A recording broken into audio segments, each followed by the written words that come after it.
মোটা টাকা ফেরতের প্রতিশ্রুতি দিয়ে রাজ্য জুড়ে ব্যাঙের ছাতার মতো গজিয়ে উঠেছে চিটফান্ড। বিশেষজ্ঞ মহলের মত, ভুইফোর সংস্থার রমরমা জেরে মার খাচ্ছে রাজ্যের স্বল্প সঞ্চয় প্রকল্প। অর্থলগ্নি সংস্থাগুলি থেকে বিপুল ফেরতের লোভে বহু বিনিয়োগকারী ব্যাংক বা ডাকঘরের বদলে ওই সব সংস্থাতেই বিনিয়োগ করছেন।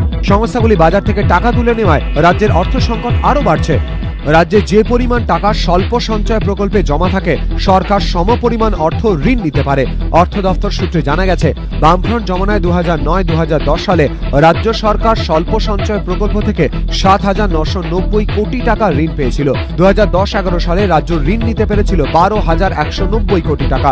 সরকার পরিবর্তন হওয়ার পরে 2011-12 সালে এই ঋণের পরিমাণ কমে দাঁড়ায় 1,658 কোটি টাকায়। 2012-13 আর্থিক বছরে রাজ্য স্বল্প সঞ্চয় প্রকল্প থেকে কোনো ঋণ পায়নি।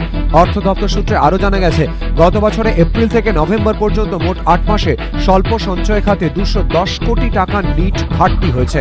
বিশেষজ্ঞদের মত, স্বল্প সঞ্চয় প্রকল্পে টাকা রাখার প্রবণতা কমলে রাজ্যের সার্বিক উন্নয়ন ধাক্কা খায়।